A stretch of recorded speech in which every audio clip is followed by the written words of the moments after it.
Be me, pushing 40, I guess. Senior software engineer at a mid-sized tech company.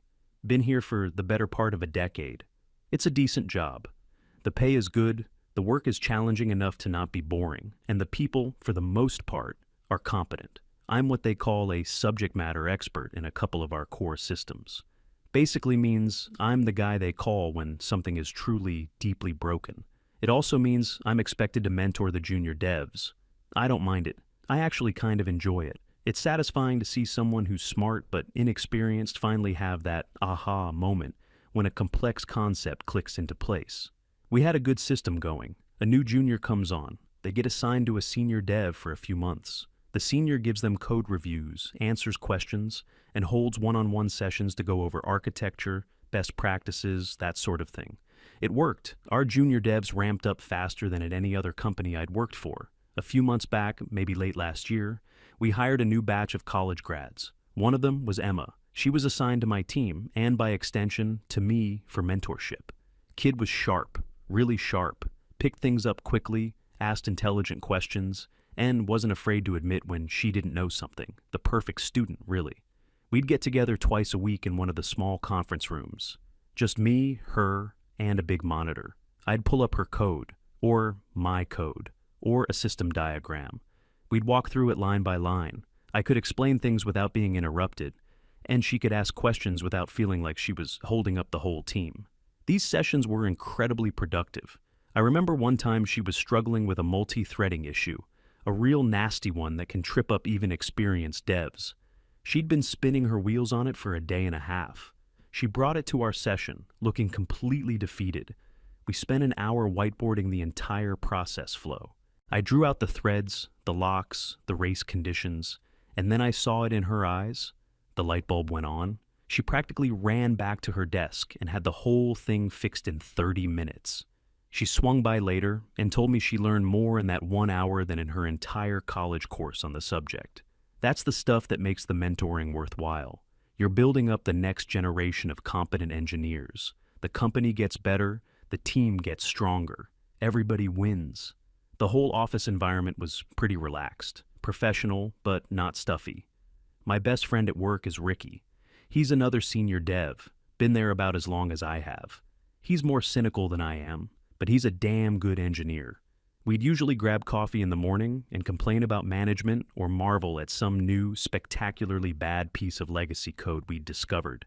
It was a stable, predictable, and productive environment. And then came Elisa.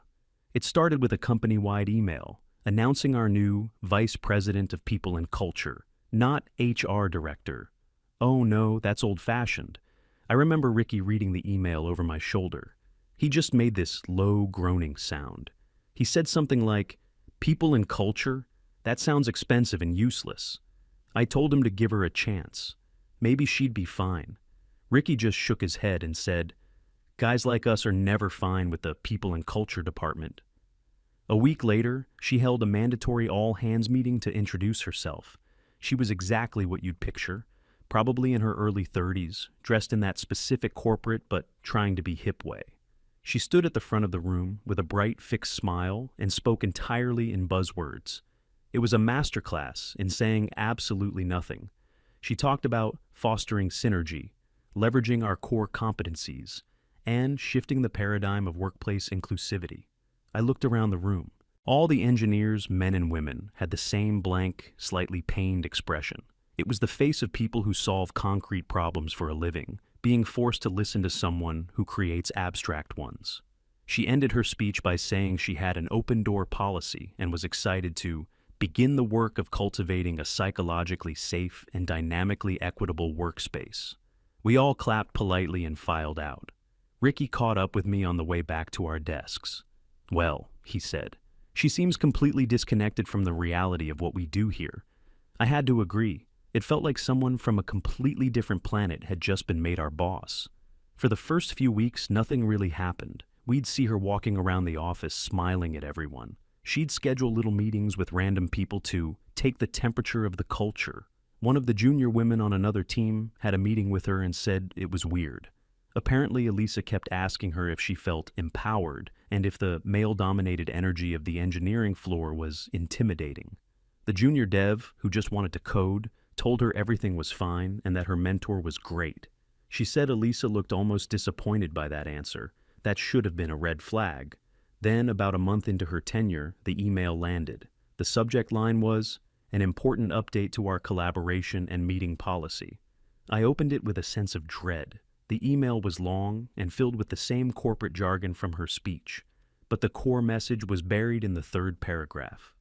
To proactively ensure a comfortable and safe environment for all team members, and to mitigate any potential for perceived power imbalances or unwelcome interactions, all one-on-one meetings between colleagues of different genders must now be held in an open, public space or with a third colleague present. I had to read it 3 times to make sure I wasn't misunderstanding it. No more one-on-one meetings behind closed doors. My mentoring sessions with Emma were officially banned.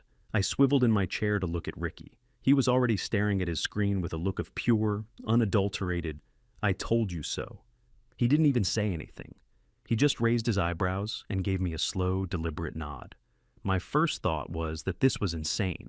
It was a solution in search of a problem. We'd never had an HR complaint about this stuff. Not a single one. The system worked. It was efficient. This new policy treated every single man in the company as a potential predator. It treated every woman as a helpless victim who couldn't handle a professional meeting.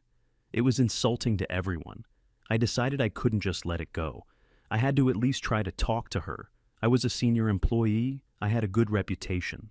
Maybe she would listen to reason. I walked over to the HR area, which Elisa had rebranded as the Culture Hub. Her door was open. She was sitting at her desk, typing furiously. I knocked gently on the doorframe. She looked up, and her corporate smile snapped into place.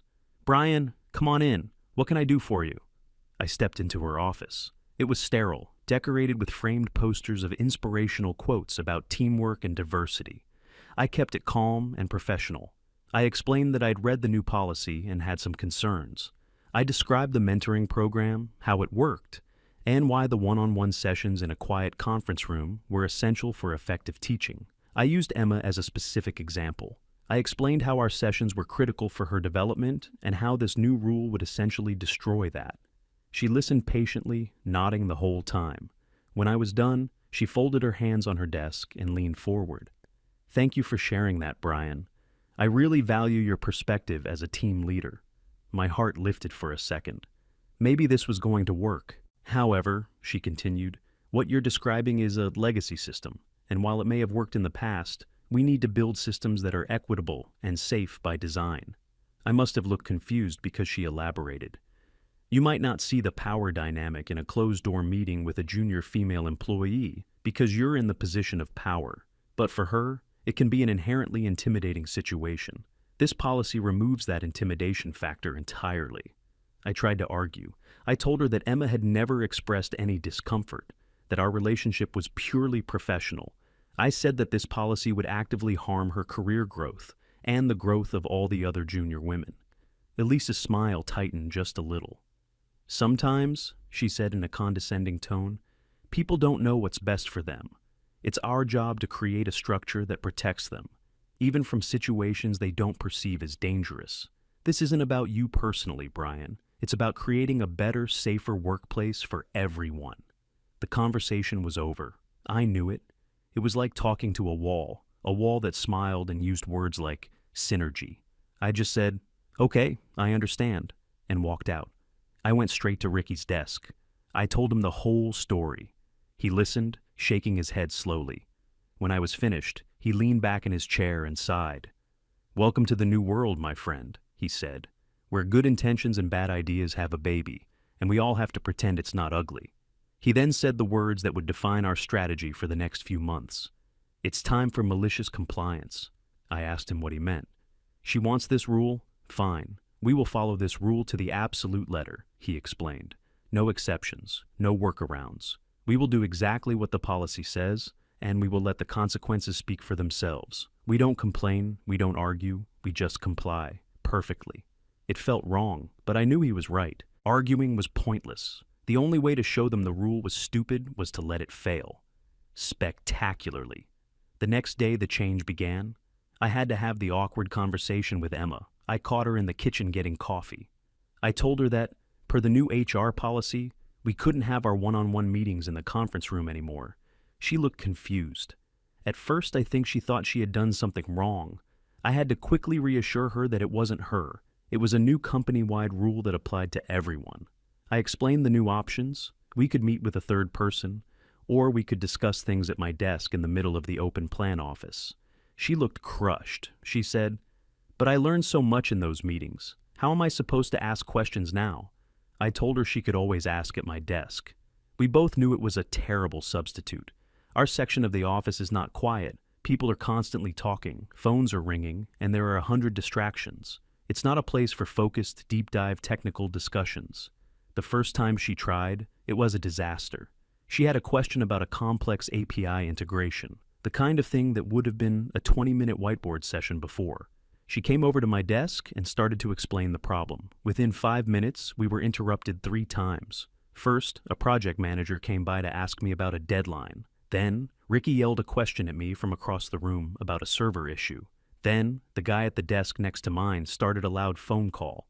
Emma just stood there, looking increasingly frustrated. She couldn't focus. I couldn't focus. She eventually just gave up. "Never mind," she said. "I'll try to figure it out myself." And she walked away. I saw the same story playing out all over the engineering floor. All the senior guys, who were mostly men, had stopped their mentoring sessions with the junior women. We were all following the rule. Maliciously. No one wanted to have a sensitive code review meeting in the middle of the damn office. And finding a third person to just sit there silently while you mentored someone was a logistical nightmare and a waste of a third person's time. So the mentoring just stopped. The junior women, who used to get direct, focused help, were now on their own. You could see them clustering together at their desks, trying to solve problems among themselves. But they were all inexperienced. It was the blind leading the blind. Their productivity plummeted. Tasks that should have taken a day were now taking a week. The number of bugs being introduced into the codebase shot up. Emma, who had been on a rocket ship of progress, was now struggling. She was smart and she worked hard, but she was hitting wall after wall without the senior guidance she'd relied on. It was painful to watch. I wanted to help, but my hands were tied by the policy. The most ironic part? Elisa was walking around the office looking incredibly proud of herself. She saw the lack of closed-door meetings and interpreted it as a grand success. I saw her in the kitchen one afternoon, talking to another manager. I overheard her saying how the cultural energy had improved and how the office felt so much more open and transparent now. She was completely oblivious to the chaos she had caused. She had created her safe space, and in doing so, had made it impossible for anyone to get any real work done. The first real sign of trouble came during a sprint planning meeting. A project that Emma was the lead junior on was way behind schedule. The project manager, who didn't care about the HR politics and only cared about deadlines, was getting frustrated. He asked Emma for a status update, and she admitted that a core component was not working, and she didn't know why. Before the new policy, that was a problem I could have helped her solve in an afternoon. Now, she'd been stuck on it for over a week. My team lead looked at me with a questioning look. I just looked back at him and said, "I'm providing all the support I can within the new company guidelines." I made sure to say it loud enough for the project manager to hear. He looked confused, but the team lead knew exactly what I meant. He just sighed and nodded. The project deadline was missed. It was the first of many. The overall velocity of all the teams with junior women on them started to tank. Meanwhile, the teams that were all male, or had a senior woman mentoring a junior man, were unaffected. Their productivity remained high. The performance gap became glaringly obvious, and the cause was equally obvious to everyone except the one person who had created it. Elisa seemed to live in an alternate reality. At a company town hall meeting, she gave a presentation on her first 90 days. She put up a slide with metrics that she had clearly invented, things like interdepartmental synergy and psychological safety score. She proudly announced that since the implementation of her new meeting policy, there had been a 100% reduction in complaints regarding inappropriate one-on-one meetings. Ricky, who was sitting next to me, muttered under his breath, "You can't have complaints about something that doesn't happen." She was celebrating the absence of a problem we never had, while completely ignoring the massive new problem she had created. The managers and team leads were all squirming in their seats. They knew their projects were on fire, but nobody wanted to be the one to challenge the new VP of culture. So everyone just clapped and pretended her presentation was brilliant. But the cracks were starting to show, and it was only a matter of time before the whole dam broke. The weeks after that disastrous town hall were grim. The atmosphere in the office changed.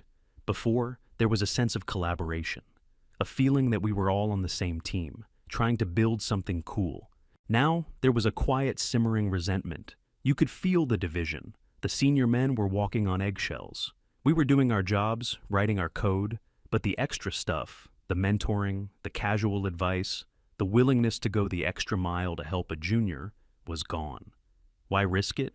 We were all officially pre-criminals in the eyes of HR. It was safer to just keep your head down and close your tickets. The junior women were isolated. They were smart, they were capable, but they were being starved of the experience and knowledge they needed to grow. They started to form their own little cliques, trying to solve problems together. But it was a struggle. They didn't have the years of experience to draw on. I saw Emma getting more and more stressed. The spark she had when she first started was gone. Now she just looked tired and perpetually frustrated. She'd spend hours stuck on a problem, chewing on her pen and staring at her screen. I knew I could probably help her solve it in minutes. But the policy was the policy. My compliance was absolute. Ricky was a rock. He saw the same thing I did, and his cynicism was almost comforting. It was a daily reminder that I wasn't the crazy one. One day, Elisa sent out another one of her company-wide emails. This one was about a new voluntary lunchtime initiative, a Women in Tech Lean In circle. The email said it was a safe space for female employees to discuss their challenges and empower each other. Ricky read it and just started laughing, a quiet, bitter laugh. He pointed at Emma's team, where 3 of them were huddled around a monitor, clearly stuck on a major bug that was holding up the whole release. "Look at that," he said. "They don't need a lean-in circle. They need a senior engineer, but the one they were assigned isn't allowed to help them properly." He was right. Elisa was offering them therapy sessions when what they needed was a teacher. She was trying to solve a nail with a screwdriver.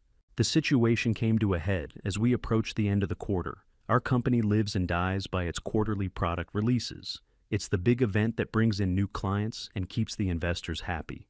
And the main project for this quarter was in deep, deep trouble. The component that Emma was responsible for was a critical part of the new feature set, and it was a mess. It was buggy, slow, and unreliable. It wasn't her fault. She'd been given a complex task with zero effective senior support. It was like asking a first-year apprentice to build a load-bearing wall without a blueprint or a foreman. The project manager was having a meltdown. His Gantt charts were a sea of red. He started holding daily, emergency stand-up meetings, trying to figure out how to get the project back on track. In one of those meetings, he put Emma on the spot. He asked for a firm deadline for when her component would be stable. She couldn't give him one. She just stood there, looking at the floor, and mumbled something about still working through some issues. The PM, who was at his wit's end, looked directly at me. "Brian, you're the senior on this team. You're her mentor. Why isn't this getting done?" The whole room went quiet. I took a deep breath. I chose my words very carefully. "I am providing Emma with all the support that is permissible under the current corporate policies established by HR. I said it in a flat, neutral tone, just stating a fact. The PM stared at me, then at the team lead, then back at me. He knew something was wrong, but he didn't know the details. Elisa's policy wasn't common knowledge outside of the engineering department. After that meeting, Emma caught me on my way to get coffee. She looked like she was about to cry. She told me she felt like she was failing, that she was trying her best, but she was in over her head.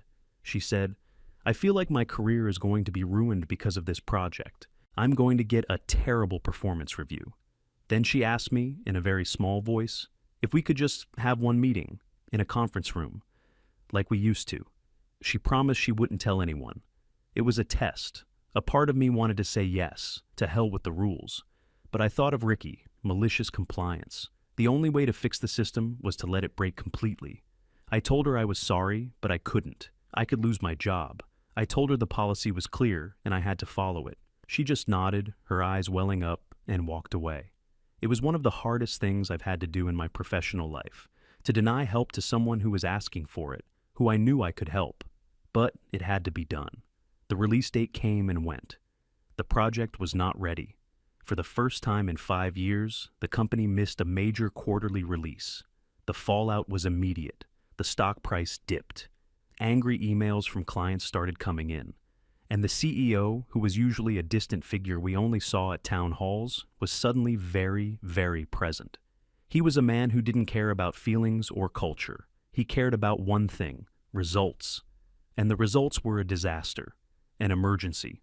All managers on deck meeting was called. My team lead told me about it afterwards. Apparently, the CEO went around the room demanding to know what happened. He wanted a single root cause. The project managers pointed to engineering.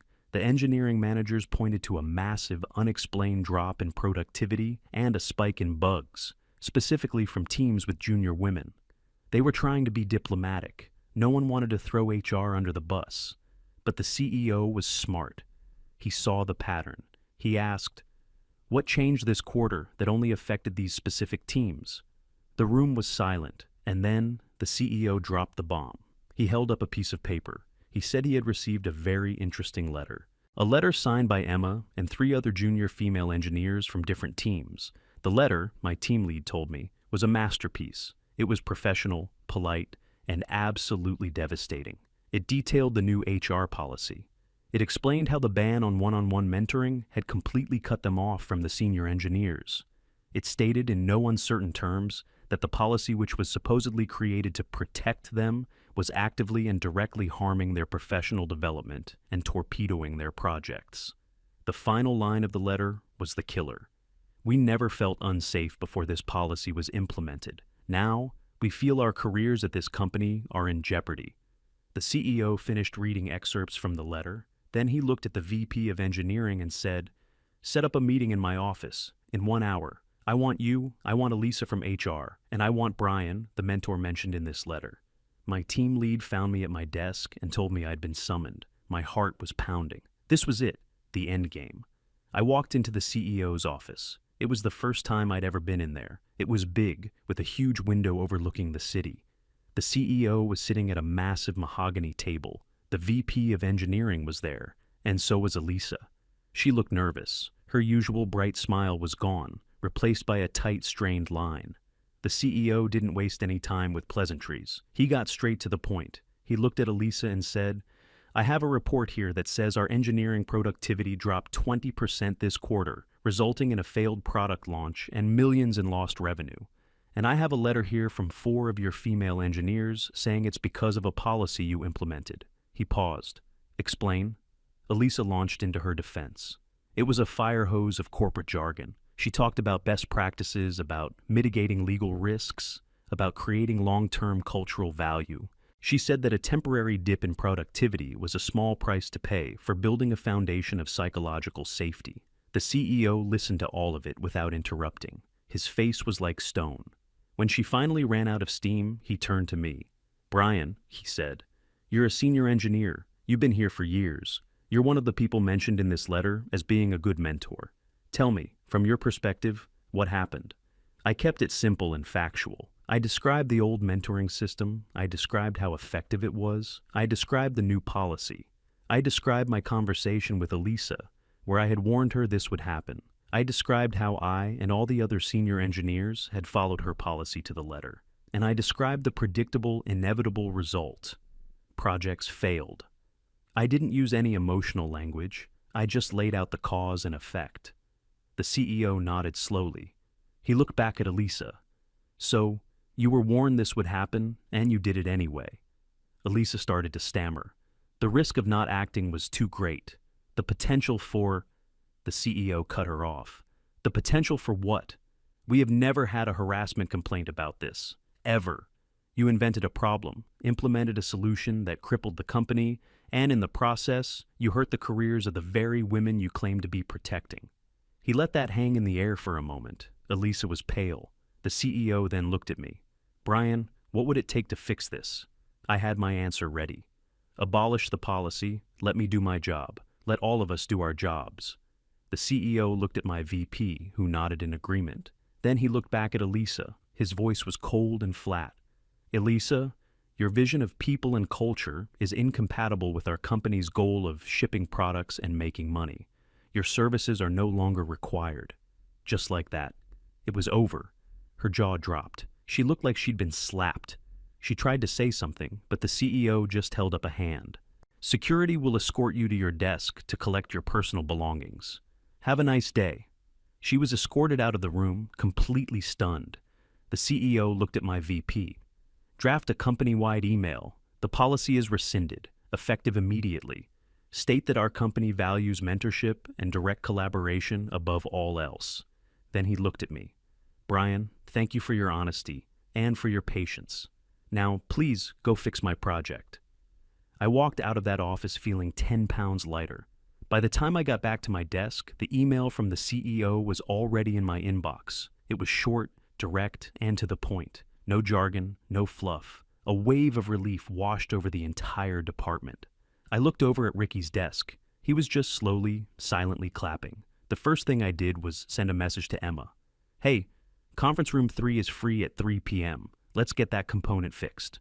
A moment later, I got a reply. Just a single simple smiley face emoji. We met in the conference room. It was like no time had passed. We spent 2 hours at the whiteboard. By the end, we had a solid plan. The bug was identified, and the path to a fix was clear. She left that meeting looking like her old self again. Energized, confident. Later that day, Ricky stopped by my desk before heading home. He leaned against my cubicle wall. So, he said, the great ideological experiment is over. I just nodded. Back to common sense, I guess. He smirked. It's just funny, isn't it? He said, looking out over the now bustling office. They came in talking about empowering women. But the most empowering thing for Emma was a 40-year-old dude in a conference room explaining how a memory leak works. He shook his head. They created a world so obsessed with imaginary dangers that they broke all the things that actually worked. A true classic. And with that, he walked away. He wasn't wrong.